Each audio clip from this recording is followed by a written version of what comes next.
Hello students, welcome back. Students, in the last video we discussed about company organization कि बेटा company क्या होती है और कंपनी के कौन कौन से फीचर्स होते हैं।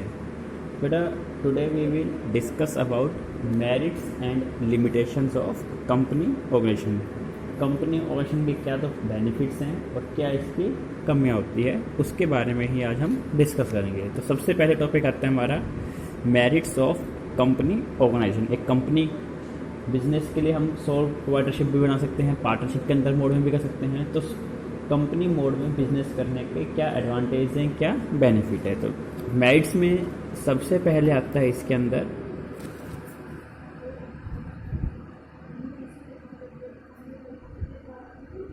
Limited liability. लिमिटेड लायबिलिटी में क्या है कि इसमें अगर नुकसान हुआ बिजनेस को तो उस नुकसान की भरपाई जो भी बिजनेस के ओनर्स हैं उनकी पर्सनल एसेट्स में से नहीं की जाती। जहाँ तक किसी भी पार्टनर ने बिजनेस में कैपिटल इन्वेस्ट की हुई है उनसे हम मैक्सिमम उसी अमाउंट तक ही पैसा रिकवर कर सकते हैं। उससे एक्स्ट्रा अमाउंट जो है वो उनसे रिकवर नहीं की जा सकती। That is limited liability. तो इस वजह से जो भी ओनर्स हैं, मेंबर्स हैं, उनका जहाँ तक उन्होंने पैसा लगाया वहीं तक उनका नुकसान माना जाता है, उससे एक्स्ट्रा अमाउंट उनका नुकसान नहीं मानी जाती। तो उसे हम क्या बोलते हैं, limited liability. Second one is easy transferability of shares. Easy transferability of shares और इंटरेस्ट। कंपनी मोड के अंदर कोई भी पार्टनर या कोई भी शेयर होल्डर जब चाहे अपने शेयर्स, अपनी ओनरशिप ओपन मार्केट के अंदर या किसी भी दूसरे पर्सन को जब चाहे ट्रांसफ़र कर सकता है। उसके ऊपर किसी प्रकार की कोई रेस्ट्रिक्शन नहीं होती। पार्टनरशिप बिजनेस है तो उसमें क्या होता है, कोई भी पार्टनर है अपनी कैपिटल ट्रांसफ़र करने के लिए, अपनी ओनरशिप को ट्रांसफ़र करने के लिए दूसरे पार्टनर्स के परमिशन की रिक्वायरमेंट होती है।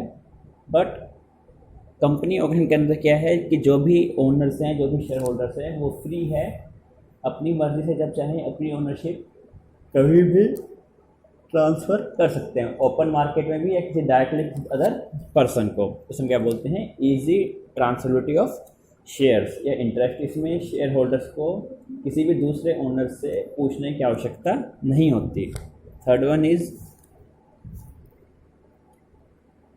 लॉन्ग सर्वाइवल या फिर इसको हम बोलते हैं परपिचुअल सक्सेशन, जिसको हमने फीचर्स में पढ़ा था।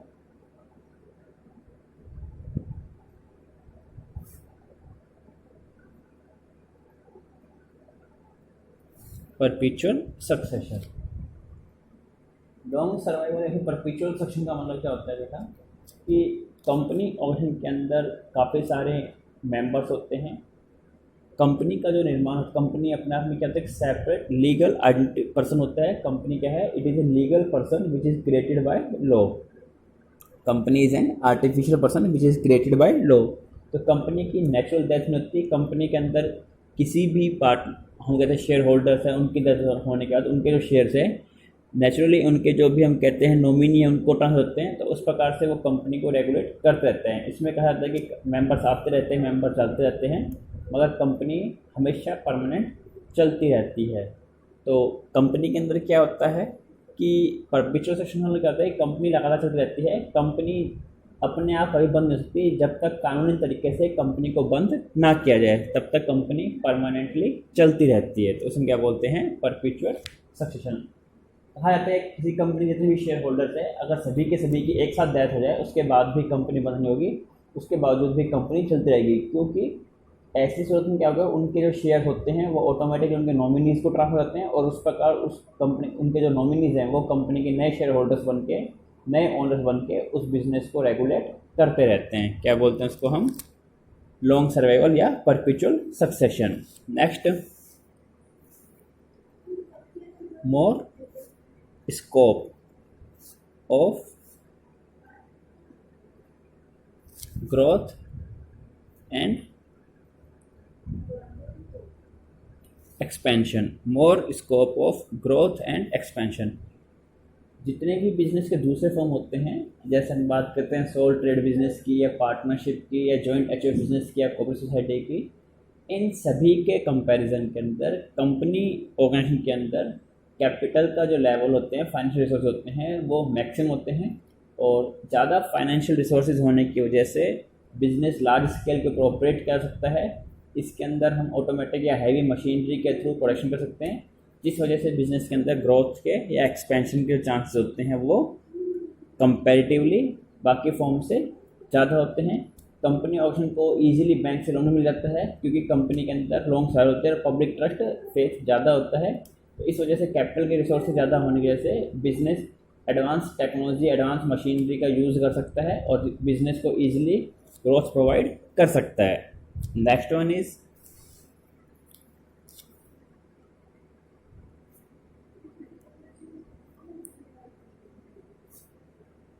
प्रोफेशनल, या फिर हम कह सकते हैं एक्सपर्ट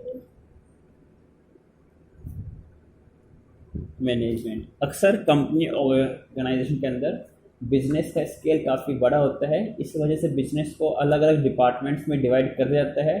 क्योंकि बिजनेस के अंदर कैपिटल के रिसोर्स या कैपिटल फाइनेंशियल रिसोर्स काफ़ी अधिक होते हैं, इस वजह से बिजनेस अलग अलग डिपार्टमेंट के लिए प्रोफेशनल जो मैनेजर्स होते हैं, एक्सपर्ट्स मैनेजर्स हैं, उनको हायर कर सकता है, जिससे जो बिज़नेस को अलग अलग फील्ड के अंदर जो स्पेशलाइज सर्विस, एक्सपर्ट की सर्विस का बेनिफिट बिजनेस ले सकता है। तो इस वजह से हम क्या बोलते हैं कि कंपनी ओनर जो होते हैं उनकी जो मैनेजमेंट होती है वो काफ़ी ज़्यादा इफेक्टिव होती है, हाईली ट्रेंड और एक्सपीरियंस्ड होती है, क्योंकि ये इसमें कैपिटल ज़्यादा होते हैं। तो उस वजह से हम बिज़नेस के लिए अलग से सेपरेट एक्सपर्ट जो उस फील्ड के एक्सपर्ट होते हैं उनको हायर कर सकते हैं, और एक्सपर्ट्स के थ्रू रेगुलेट होने की वजह से कंपनी की जो मैनेजमेंट होती है वो भी हाईली एफिशिएंट होती है। तो बेटा दीज आर जर्नल बेनिफिट्स या general merits of company organization. Next topic is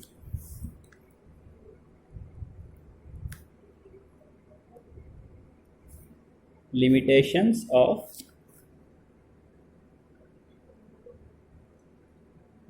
company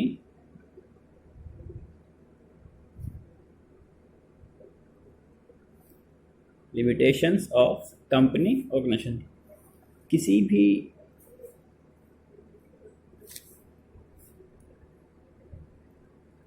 company के पॉइंट ऑफ व्यू से कंपनी की मेन डीमेरिट से कंपनी की मेन लिमिटेशंस या डिसएडवांटेजेस कौन कौन से होते हैं। इसमें सबसे पहला और सबसे मेन तो होता है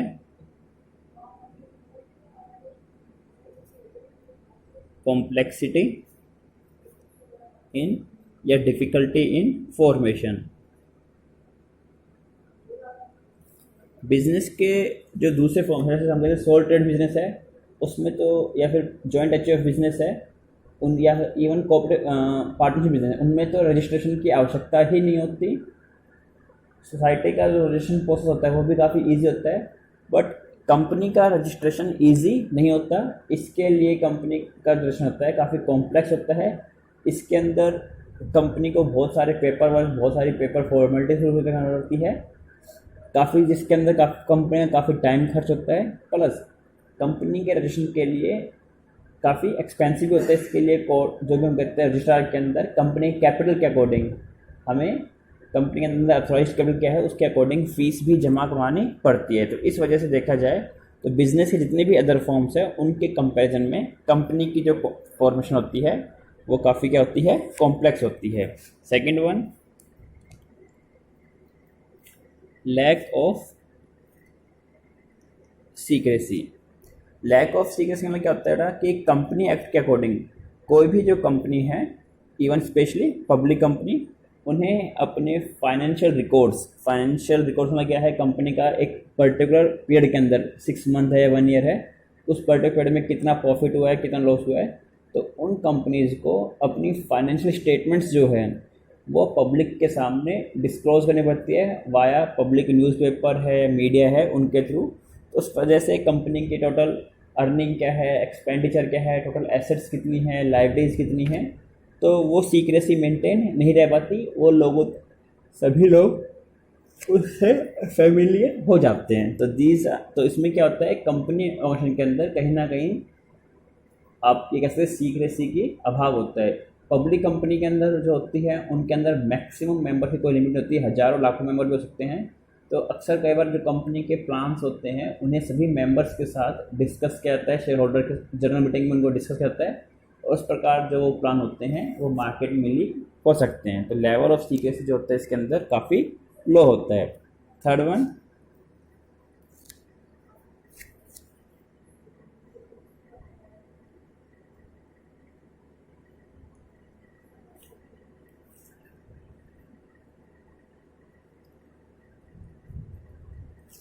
लॉट्स ऑफ रेगुलेशन। किसी भी कंपनी की जो फंक्शनिंग होती है उसमें बहुत सारी लीगल फॉर्मेलिटीज़ अक्सर फुलफिल होती है। कंपनी अक्सर कई तरह के बंधनों से बंधी होती है। कंपनी हर एक कंपनी को लिए अपने स्पेसिफिक टाइम पीरियड के अंदर मंथली या इवन मंथली बेसिस के ऊपर अपनी रिटर्न है, इनकम टैक्स वगैरह या परचेज सेल्स के रिकॉर्ड गवर्नमेंट को डिपोजिट करना पड़ता है। गवर्नमेंट अप्रूव जो भी ऑडिटर्स हैं उनसे कंपनी की ऑडिट करवानी पड़ती है। तो इस प्रकार से इन सभी चीज़ों में कंपनी का काफ़ी सारा समय खर्च होता है, काफ़ी सारा पैसा भी लग जाता है, और कंपनी की जो फ्रीडम होती है वो भी कहीं ना कहीं अफेक्ट होती है। तो इस प्रकार से हम क्या देखते हैं कि कंपनी की जो वर्किंग होती है उसमें गवर्नमेंट का इंटरफेरेंस या आउटर इंटरफेरेंस काफ़ी अधिक होता है। उसे हम क्या बोलते हैं, लॉट्स ऑफ रेगुलेशन या फिर numerous regulations. Next, delay in decision making. Company के अंदर जो हम कहते हैं पब्लिक कंपनी बड़ा प्राइवेट कंपनी होती है उसमें मिनिमम 2 मेंबर होते हैं, मैक्सिमम 200 होते हैं। इसी प्रकार से पब्लिक कंपनी होती है उसके अंदर मिनिमम 7 होते हैं और मैक्सिमम की कोई लिमिट नहीं होती। तो अक्सर जो भी डिसीजन ले जाते हैं, जब मेजर डिसीजन ले जाते हैं उसके लिए शेयर होल्डर्स की रजामंदी ली जाती है। शेयर होल्डर्स जब एग्री होते हैं उसके बाद ही कोई डिसीजन लिया जाता है। तो इस प्रकार से कई बार जो इंपॉर्टेंट डिसीजन होते हैं उसमें शेयर होल्डर्स की रजामंदी होने तक डिसीजन हम नहीं ले पाते, जिस वजह से डिसीजन लेने के जो प्रोसेस होता है काफ़ी धीमा हो जाता है, बिजनेस की जो वर्किंग होती है वो काफ़ी स्लो हो जाती है। Next,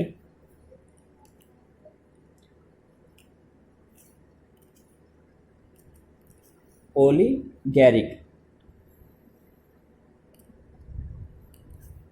management. ओलिगैरिक मैनेजमेंट का मतलब क्या होता है कि बेटा, कहने को तो थियोरेटिकल वे में अगर कहा जाए तो कंपनी के अंदर क्या होती है, डेमोक्रेटिक मैनेजमेंट होता है जहाँ पर शेयर होल्डर्स को अपनी बात रखने का अधिकार होता है, मगर वास्तविक रूप से ऐसा नहीं होता। हम सपोज करते हैं कंपनी के अंदर 10 मेंबर्स हैं, 10 शेयर होल्डर्स हैं, 10 प्रमोटर्स हैं, ठीक है। तो उसमें से एक प्रमोटर के पास कंपनी की 45% कैपिटल का 45% हिस्सा है, दूसरे पार्टनर के पास कंपनी की जो हम कहते हैं जो मेंबर उसके पास कंपनी की टोटल ओनरशिप का 6% हिस्सा है, और बाकी जो 8 मेंबर्स हैं उनके पास टोटल मिला के कंपनी की ओनरशिप का 49% हिस्सा है। तो अब हम कहते हैं 2 मेंबर्स जिनके पास एक के पास 45% शेयर है, एक के पास 6% शेयर है, टोटल का वेटेज मिला के कितना हुआ 51। उस केस में अगर किसी मुद्दे पर वो दोनों पार्टनर किसी एक मुद्दे पर सहमत तो डिसीजन वही लिया जाएगा, बाकी जो 8 मेंबर्स हैं उनकी इच्छा क्या है क्या नहीं है वो मैटर नहीं करती। तो इसमें जो किसी भी कंपनी के अंदर जो हम कहते हैं ओनरशिप का वेटेज होता है वो कैपिटल के रेशियो के अकॉर्डिंग होता है, और जो मेजर शेयर होल्डर होते हैं उसी के आधार पर वही कंपनी के अंदर एक डोमिनेंट पोजीशन रखते हैं और उन्हीं के आधार पर बिजनेस के सारे डिसीजन लिए जाते हैं। तो इस प्रकार से जो हम कहते हैं कि कंपनी के अंदर डेमोक्रेटिक मैनेजमेंट होती है वो व्यवहारिक रूप से सिर्फ कहने की बात होती है, प्रैक्टिकली ऐसा नहीं हो पाता। जो कंपनी के मेजर शेयर होल्डर होते हैं जिनके पास कंपनी की टोटल कैपिटल का ज़्यादा हिस्सा होता है, उन्हीं के आधार पर उन्हीं के हिसाब से बिजनेस के मैक्सिमम डिसीजन लिए जाते हैं। क्या बोलते हैं उसको बेटा हम, ओलिगैरिक मैनेजमेंट की। ये एक तरह से छदम कहते हैं कि वास्तविकता में डेमोक्रेटिक मैनेजमेंट नहीं होती, कंपनी का सारा नियंत्रण जो होता है वो कुछ सीमित हाथों में ही होता है। Next, conflicts among share holders.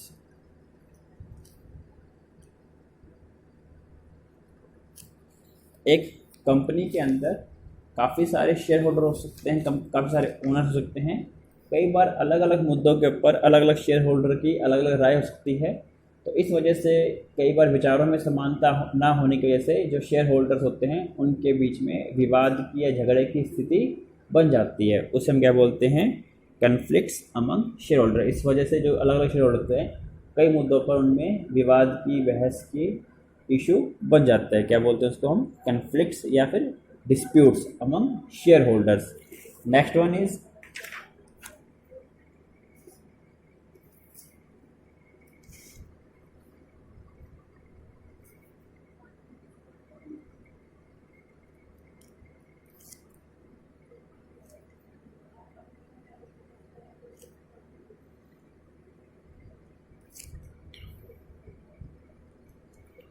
Impersonal work environment. Impersonal work environment क्या होता है बेटा, कि यूजुअली कंपनी के अंदर there is separation of ownership and management. Company के अंदर छोटे छोटे शेयर होल्डर होते हैं। हम कहते हैं कोई कंपनी है, कई रिलायंस है, रिलायंस में हम सपोज करते हैं कि मिलियंस ऑफ शेयर होल्डर्स हैं। तो ये शेयर होल्डर होते हैं वो कंपनी के रियल ओनर्स होते हैं, बट एक कंपनी को मैनेज नहीं करते। ये अपने एंड से कंपनी के डायरेक्टर अपॉइंट चुनते हैं, इलेक्ट करते हैं, और डायरेक्टर होते हैं वो कंपनी के मैनेजर्स जो होते हैं इनको अपॉइंट करते हैं। तो इस वजह से क्या होती है कि कंपनी के ओनर्स अलग होते हैं, जिनके शेयर होल्डर अलग होते हैं, और जो कंपनी के मैनेजर्स हैं वो अलग होते हैं। There is separation of ownership and management, जिस वजह से क्या होता है कि एफर्ट्स एंड रिवार्ड में डायरेक्ट रिलेशनशिप नहीं होती। कंपनी के जो हम कहते हैं मैनेजर्स हैं वो कंपनी के पेड एम्प्लॉयज़ होते हैं, तो बिज़नेस को चाहे प्रॉफिट हो चाहे लॉस हो, उनको तो उनकी सैलरी मिलनी ही होती है, डायरेक्ट मिल जाती है। हम कहते हैं प्रोवाइडर है, उसको पता है कि मैं ज़्यादा काम करूँगा तो ज़्यादा प्रॉफिट होगा मुझे ही, और मैं काम नहीं करूँगा तो मुझे पर्सनल नुकसान उठाना पड़ सकता है। बट इसके अंदर जो भी कंपनी के मैनेजमेंट के अंदर जो मेंबर होते हैं वो ज़्यादातर पेड मेंबर्स होते हैं, अलग अलग डिपार्टमेंट मैनेजर्स हैं। तो इस वजह से उनके हम कहते हैं सेपरेशन ऑफ ओनरशिप की वजह से उनके एफर्ट्स का और उनके रिवार्ड में डायरेक्ट रिलेशन नहीं होता। उनको उनके वर्क के अगेंस्ट सैलरी जो फिक्स होती है वो मिल जाती है, तो बिज़नेस की परफॉर्मेंस चाहे लो है या हाई हो। तो उसे हम क्या बोलते हैं, इम्पर्सनल वर्क एनवायरनमेंट। इसमें एक फैक्टर और भी होता है कि जो लार्ज साइज कंपनियाँ होती है उसके अंदर जो कहते हैं कोई बिजनेस का ओनर है, हम कहते हैं रिलायंस है, रिलायंस के ओनर है मिस्टर मुकेश अंबानी, तो उनके लिए पॉसिबल नहीं है कि एक एक कस्टमर तक हम डायरेक्ट अप्रोच कर सकें। एक सोल प्रोवाइडरशिप है, एक सोल प्रोवाइडर होता है, एक सोल ट्रेडर है, वो खुद ही अपने बिजनेस को अपनी दुकान के ऊपर रहता है, अपने शोरूम में रहता है, कस्टमर से direct face to face interact करता है। बट जो लार्ज साइज ऑर्गेनाइजेशन होता है तो उसमें ओनर्स के लिए पॉसिबल नहीं होता कि हम हर एक कस्टमर से फेस टू फेस कन्वर्सेशन कर सकें। तो इस वजह से क्या होता है, ओनर्स में और कस्टमर्स में एक direct face to face communication या फेस टू फेस रिलेशनशिप नहीं बन पाती। इसमें क्या बोलते हैं, इम्पर्सनल वर्क एनवायरनमेंट। ओके बेटा, these are major limitations of company organization. Okay, in the next video now we will discuss about types of companies, that is public company, private company or one person company. Till then, goodbye.